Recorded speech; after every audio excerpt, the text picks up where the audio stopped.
자, 우리 하나님의 말씀 같이 보겠습니다. 하나님의 말씀은 요한일서 5장 11절로 13절 말씀입니다.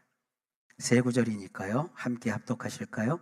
요한일서 5장 11절부터 13절 말씀까지입니다. 시작. 또 증거는 이것이니 하나님이 우리에게 영생을 주신 것과 이 생명이 그의 아들 안에 있는 그것이니라. 아들이 있는 자에게는 생명이 있고 하나님의 아들이 없는 자에게는 생명이 없느니라. 내가 하나님의 아들의 이름을 믿는 너희에게 이것을 쓰는 것은 너희로 하여금 너희에게 영생이 있음을 알게 하려 함이라. 아멘. 기도합니다. 하나님, 오늘도 우리에게 말씀하옵소서. 예수님 이름으로 기도하옵나이다. 아멘. 저는 오늘 요한일서 5장 11절로 13절 말씀을 본문으로 내 손에 들어와 있는 보물 이라는 제목으로 주의 말씀을 증언하려고 합니다.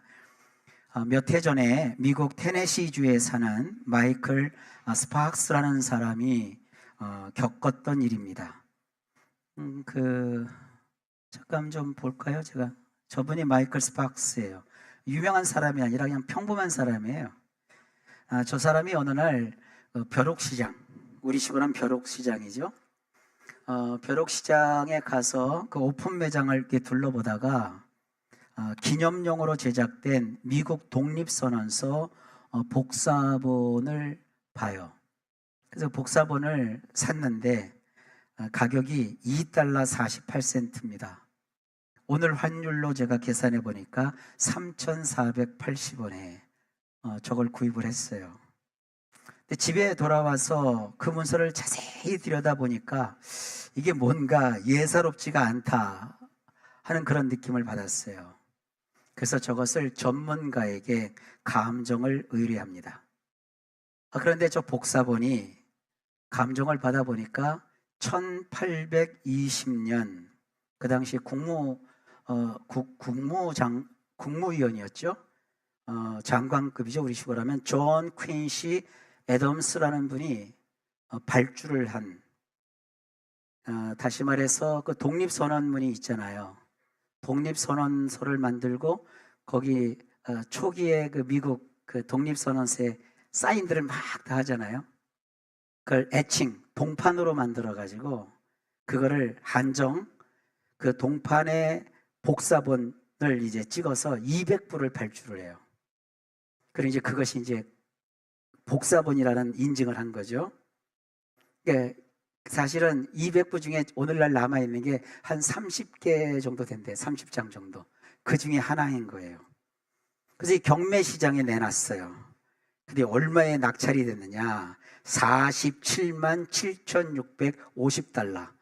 우리 돈으로 하니까 6억 7,035만 6,086원에 낙찰이 됐어요. 와, 3,000원짜리인데 경매에 내놓고 보니까 67억 원이 되는 거예요. 대단한 거 아닙니까? 그러나 오늘 우리는 사실 이거보다 훨씬 더 놀랍고 값지고 더 영원한 보물이 우리 손에 이미 들어와 있다는 것을 모르고 있더라고요. 이 보물은 벼룩시장에서 사는 게 아니라 하늘로부터 온 거예요. 그리고 이 보물은 우리가 돈을 한 3,480원을 주고 산 게 아니라 그냥 값없이 무료로 하나님이 우리에게 주셔서 우리 손에 지금 들려 있어요. 오늘 본문 11절에 이렇게 시작하죠. 또 증거는 이것이니. 이 증거라는 단어를 원문에서 보면 전문가가 뭔가를 감정하고 내놓는 감정 결과서 같은 거예요. 그러니까 요한복음 5장 11절로 13절은 마치 감정사가 우리 손에 지금 들려있는 그 뭔가를 감정해서 그 감정 결과서를 이렇게 성경에 적어놓은 거와 같다는 거예요. 뭘 감정했나? 성경에 나와요. 뭘 감정했느냐면 우리 손에 들려있는 영원한 생명, 두 글자로 하면 영생. 그리고 이 감정물의 출처, 인간에게서 얻은 것이 아니라 하나님이 선물로 주신 것. 이 주셨다는 말이 참 놀라운 말이에요. 헬라어 문법으로 보면 우리 문법에는 없는 에오리스트라고 하는 문법인데, 이 에오리스트는 뭐냐? 이미 주신 것이고 한 번 주시고서는 어떤 사연이 되어도 절대로 취소가 되지 않는 그런 선물이라는 거예요. 우리 손에 하나님이 영생이라는 것을 들려주셨는데, 그것은 하나님이 너 기분 나빠, 그 취소, 이게 안 된다는 거예요. 확실한 그 영원한 생명이라는 영생이 우리 손에 들려 있다는 거예요. 그런데 그 감정물이 어디에 있느냐? 그 감정물이 위치한 것을 성경은 이렇게 말해요. 그 영생은 다른 게 아니라 하나님의 아들 안에 있대요. 하나님의 아들 누구십니까? 예수 그리스도. 그 예수 그리스도 안에 들어있는 영원한 생명, 그 영생이라는 보물을 지금 누가 소장하고 있느냐? 성경이 말하고 있어요. 요한일서 5장 12절입니다. 아들이 있는 자에게는 생명이 있고 아들이 없는 자에게는 생명이 없대요. 하나님이 하늘에서 주신 그 영원한 생명이라는 영생, 예수 그리스도라는 하나님의 아들이신 예수 그리스도 안에 들어있는 그 영생이 현재 누구 손에 들려 있느냐? 아들이 있는 자의 손에 들려 있대요. 여기서 있는 자라는 것은 뭐냐 하면 단순히 가지고 있는 자가 아니라 원문으로 보면 그것으로 무장하고 있는 자, 그것과 확고한 관계를 맺고 있는 자, 그것을 손으로 꼭 붙들고 있는 자. 이게 누굽니까? 예수 믿는 저와 여러분, 우리란 말이에요. 흔히 이런 말들을 잘해요. 내가 영생이 있다는 거, 내가 구원받았다는 거 솔직히 어떻게 아냐? 다음에 죽어서 내가 천국 간다는 것을 내가 어떻게 이 땅에서 확신할 수 있느냐? 이런 질문들을 하지만 오늘 요한일서 5장 12절 말씀을 제대로 알면 그런 질문들이 하나만한 질문이고 할 필요조차 없는 질문이라는 것을 분명히 알 수 있습니다. 성경이 말하잖아요. 아들이 있는 자에게는 생명이 있다. 아들이 있다는 건 뭐냐? 그 아들 예수 그리스도를 꼭 붙들고 있는 자, 예수 그리스도로 무장하고 있는 자, 예수 그리스도와 확고한 관계를 맺고 있는 자. 이게 누구예요? 그리스도인. 이미 그리스도인에는 아들이 있는 자인데 그 아들이 있는 자 안에 생명이 있다고 성경이 말하고 있어요. 예수님으로 무장한 자, 예수님과 확고한 관계를 맺고 있는 자, 예수님을 꽉 붙들고 있는 자, 바로 우리 그리스도인들, 여러분과 저 자신이라고요. 나의 현재 신앙 상태가 좋든 그렇지 않든 그것이 사실은 중요한 거 아닙니다. 우리는 예수를 믿는다고 하면서도 자꾸 인간의 편에서 생각을 해요. 내가 믿음이 좋다, 믿음이 크다, 믿음이 대단하다. 나는 믿음을 다 잃어버렸어. 나는 믿음이 꽝이야. 여러분, 하나님을 멀리 떠나서 어디까지 가보셨어요? 내가 믿은 하나님을 떠나서 저 멀리 지구 반대편에 가도요, 예수님은 딱 붙었기 때문에 떨어질래야 떨어질 수가 없어요. 예수님은 나보다 거리가 있는 분이 아니라 내 안에, 나보다 더 가까이 내 안에 계십니다. 주님, 내 안에 오셔서 제발 좀 살아주십시오 요청한 게 아니라 그저 내가 마음의 문을 열고 어느 순간 예수님은 나의 구주여 주님이요 라고 고백하는 그 순간 주님은 그 우리의 고백을 통하여 확실히 우리 속에 거하시는데, 하나님의 영이신 성령을 보내셔서 우리를 하나님의 자녀로 인정하시고 하나님의 자녀라고 인쳐 주셨단 말이에요.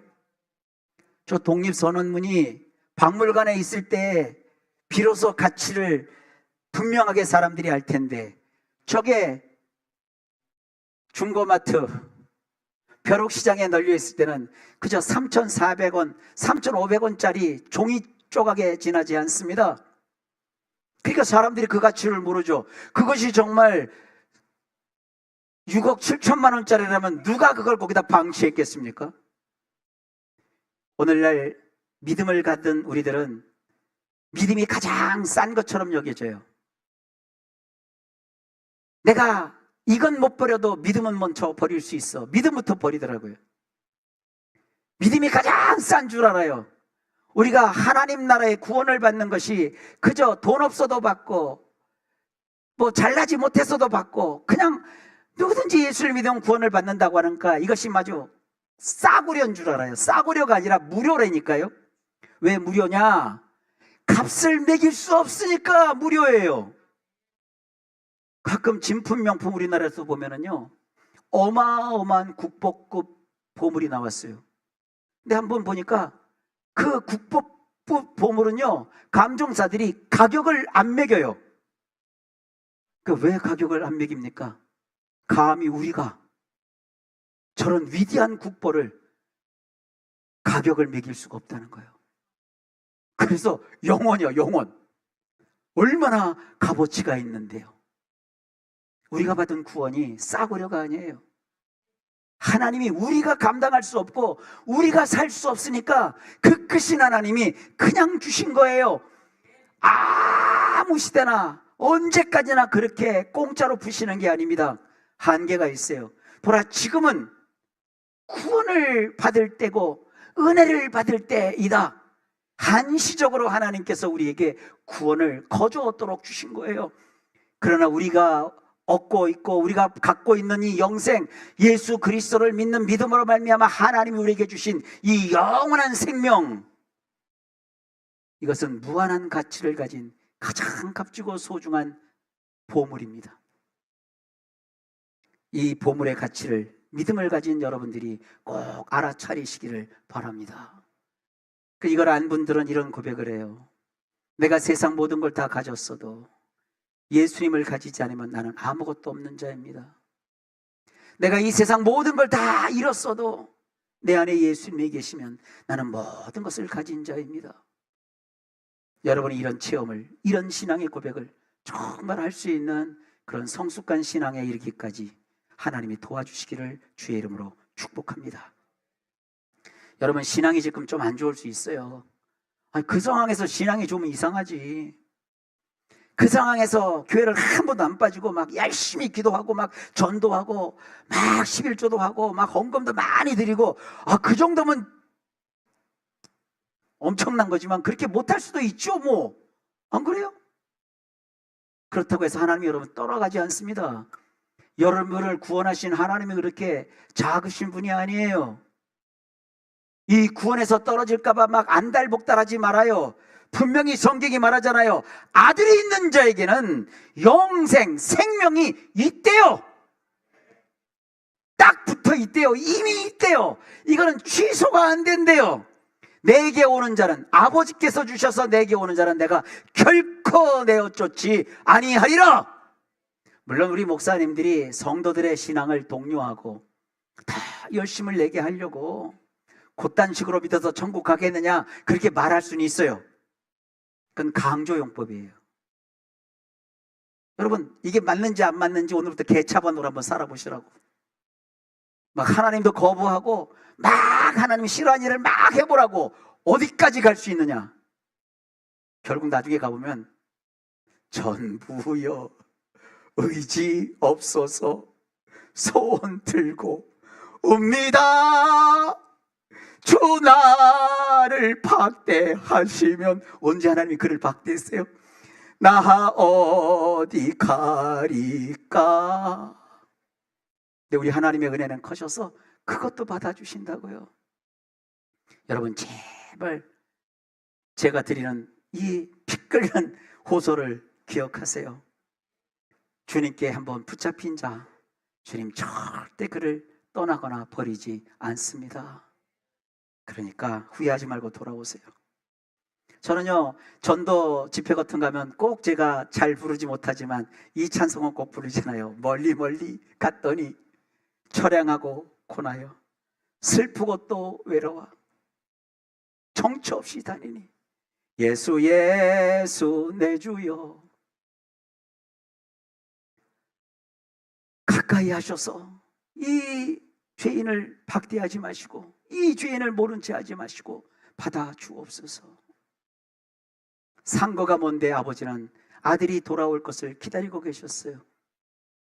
어떤 철없는 사람은 아버지가 그렇게 능력이 많으면 멀리 도망가 있는 아들을 찾아가지 왜 기다리고 있었냐고. 인간이잖아요. 인간이 얼마나 웃기냐면요, 찾아가면 또 도망가고 잡아나면 또 도망가고 그래요. 지가 깨닫고 돌아와야 돼요. 여러분 지금 혹시 멀리 가 계신 분 계십니까? 갈 때까지 가보세요. 잘 가고 계세요. 멀리 가보시라고요. 결국 지구는 둥구니까 그 자리에 온다고요. 우리 이미 인생에서 깨달을 진리는요, 어렸을 때 다 배웠다니까요. 앞으로 가보세요. 지구는 둥그니까 다시 와요. 그러니까 혹시 여러분 주변에 내 아들이 내 딸이 옛날에 신앙을 다 버렸는데 아이고 어떡하나, 지옥 가면 어떡하나, 그 걱정하지 마시고 계속 주여 불쌍히 여기시고 그 아이가 자기 손에 붙어있는 저 영생이 얼마나 값어치 있는 것인지를 깨닫게 하옵소서. 주님께 정말 되돌아오는 그러한 은혜를 베풀어 주옵소서. 그렇게 하시기를 주의 이름으로 축복합니다. 성경이 말하고 있습니다. 요한 1서 오늘 13절에 보면 내가 하나님의 아들의 이름을 믿는 너희에게 이것을 지금 쓰는 것은 너희로 하여금 너희에게 영생이 있음을 알게 하려 함이라. 이미 내 손 안에 하나님만이 주실 수 있는 영원한 생명, 즉 영생이 들어있다고 성경이 힘주어 말하고 있어요. 신앙이란 결국 복잡한 것 아닙니다. 예수님을 믿는 자에게는 이미 그 손에 영원한 생명이 꽉 붙들려 있습니다. 사나 죽으나 그 영생은 나에게서 떠나지 않습니다. 요한복음 10장 10절에서 주님이 이렇게 말씀하세요. 내가 온 것은 양으로 생명을 얻게 하고 더 풍성히 얻게 하려는 것이라. 이 보물은요, 예수님이 우리에게 주셔서 우리가 가지고 있는데 이것이 1단계예요. 양으로 생명을 얻은 거예요. 근데 그것만이 아닙니다. 주님이 거기서 한 걸음 더 나가세요. 더 풍성히 얻게 하려는 것이라. 중요한 것은 내가 지금 영생을 할 수 있을까 없을까 그게 아니에요. 영생하는 건 분명해요. 지금 내가 나중에 죽어서 천국 갈 수 있느냐 없느냐 그게 아니에요. 이미 내 손 안에 영생이 들어있고 천국 시민권이 들어와 있다고요. 이것은 명백하고 분명합니다. 대한민국에서 죄를 졌다고 대한민국 국적이 박탈되지 않습니다. 죄를 지면 옥살이를 할지언정 옥살이를 한다고 해서 대한민국 주민등록증에 그 번호를 파버리지 않는다고요. 아니 세상 나라도 그렇게 국가의 국민을 관리하는데 하나님이 하나님 나라의 백성을 잘한다고 백성으로 받아주고 못한다고 내치고 그러나요? 여러분 그렇게 성경을 이상하게 보지 마세요. 하나님이 세상 정부보다 못하십니까? 그러니까 꼭 아는 게 병이에요. 아니 목사님 성경에 보니까요 악한 자요 바깥 어두운 세계에 나가서 슬피 이를 갈며 울리라. 그러니까 구원에서 떠나가는 것이 있다. 바보 같은 짓이에요. 그는 떠나지 말고 하나님의 자녀답게 삶을 살아야 된다. 그걸 강조한 것이지 주님이 분명히 얘기하셨다고요. 내게 오는 자를 내가 절대로 버리지도 않고 절대로 내가 싫어하지도 않고 내가 너희를 품어준다고 말씀하셨잖아요. 제가 2주 전에 말씀드렸습니다. 이스라엘은 하나님이 우리에게 하나님이 어떻게 하시는지 보여주시는 방식이라고 했어요. 이스라엘 백성들이 뭐 맨날 하나님께 예배하고 찬양하고 전도하고 뭐 정말 멋지게 하나님만 찾았는 줄 아십니까? 맨날 배반하고 맨날 반역하고 맨날 우상 숭배하고 수많은 죄를 그렇게 반복해서 짓고 또 졌는데 그 죄의 행진이 사사기요. 그리고 이스라엘의 그 열왕들 보세요. 남왕조에 있는 왕들, 북왕조에 있는 무수수한 왕들, 북왕조의 그 많은 왕들 다 하나님 앞에 옳은 왕이 하나도 없었어요. 남왕조에 한 20여 명 되는 그 수많은 왕들도 하나님 마음에 합한 자는 불과 5명, 6명밖에 없었어요. 그랬다고 하나님께서 완전히 이스라엘을 망하게 만드셨나요? 아니요. 집 나간 자식을 다시 되돌아오듯이 그들을 가서 다시 불러서 제자리에 놓으시고 다시 회복하시고 다시 가져다 놓으시고, 그리고 그들을 통해서 또 하나님께서 약속하시고 거듭거듭 반복하고 계신다고요. 그 하나님이 오늘도 마찬가지예요. 우리 성도들이 죄짓고 타락하고 무너지는 세상 속에서 죄악 가운데 막 헤매일 때 주님이 나는 너희들 그래서 싫어 그러신 게 아니요. 우리 오늘 예배 전에 실로암 찬양 드렸죠? 그 찬양의 가사를 가만 미워보라고요. 그 정말 불쌍한 우리의 그 죄된 모습들이 다 있어요. 그런데 그 새벽의 여명이 우리 속에 있는 게 아니라 주님 안에 있다고요. 우리는 어둡고 칙칙한 곳에 널브러져 있을지라도 하나님께서는 은혜를 베푸셔서 우리를 건져 올리셔서 하나님의 자녀로 품어 주십니다. 그러면서 주님이 우리에게 뭐라고 하시냐면, 내가 온 것은 그 양으로 생명을 얻을 뿐만 아니라 이제는 더 풍성히 얻게 하려 함이라. 이제부터 우리는 영생을 얻었느냐 안 얻었느냐 그것이 아니라 예수님이 말씀하신 것처럼 그 생명을 더 풍성히 얻는 일에 힘쓰셔야 합니다. 이 마이클 스팍스가요 3,480원을 주고 벼룩시장에서 취득한 독립선언서 복사본이 감정한 결과 67억 원이라는 사실 놀라운 그런 일들을 우리가 봤는데, 만약에 그 사람이 3,480원으로 내가 주고 사서 감정을 받아오니까 이게 67억 원이야. 아이고 나는 67억 원 재산을 가진 나는 재산가야. 아무런 의미 없어요. 자기가 갖고 있는 그것이 67억 원이라고 해서 그 사람이 굶주린 배가 채워집니까? 없던 살림이 나아집니까? 이 사람의 대단한 것은 그것을 기꺼이 내가 소장할 것이 아니라 경매시장에 내놔서 제값을 받는 일이었어요. 그러니까 67억 원을 받고 그걸 팔았어요. 그러니까 그 귀한 문서는 박물관에 가서 숱한 사람들이 자기들의 어떤 애국심을 키우는데 그 영향력을 끼치지만, 그 사람 속에 들어온 현찰은 그로 하여금 부자가 되게 했고 자기가 자기의 삶을 살 수 있게 하신 것이 아닙니까? 마찬가지입니다. 우리 안에 있는 그 예수 그리스도는 엄청난 보물입니다. 근데 그냥 손에만 잡고 있는다고 되는 게 아니라 예수님이 말씀하셨잖아요. 내가 이러한 엄청난 영생을 너희에게 주었으니 이제는 한 걸음 더 나가서 그 생명을 더 풍성히 얻어야 한다. 이제 예수를 믿었으니까 여러분 삶이 잘 만나야 되고, 여러분이 건강해야 되고, 여러분들이 잘 살아야 되고, 여러분들이 하는 일이 잘 형통해야 합니다. 하나님은 그것을 우리에게 원하시니 이제 사랑하는 성도 여러분들, 예수 그리스도를 머리로만 믿지 마시고 실제로 그 예수님이 나의 삶 속에서 내가 얻은 이 생명으로 더 풍성한 삶을 살도록 영원한 생명을 주신 하나님께서 풍성한 삶으로 나를 인도하신다는 사실을 분명히 아시고, 이제 어떻게 하면 이 풍성한 생명 삶을 누릴 수 있는지 그것에 관심을 기울이시기 바랍니다. 요한복음 7장 37절로 38절에 누구든지 목마르거든 내게로 와서 마시라. 그 배에서 생수의 강이 흘러 나오리라. 이제 다음 시간부터는 이미 여러분들이 소유한 영생을 가지고 더 풍성히 그 영생을 누리며 살려면 어떻게 해야 될지 이제 성경을 통해서 저와 함께 하나씩 살펴갑시다. 우리 예수 믿고 잘 되는 그런 삶, 예수 믿고 더 풍성한 삶, 살만 나는 삶, 놀라운 인생들 다 살아 누리시기를 주의 이름으로 축복합니다.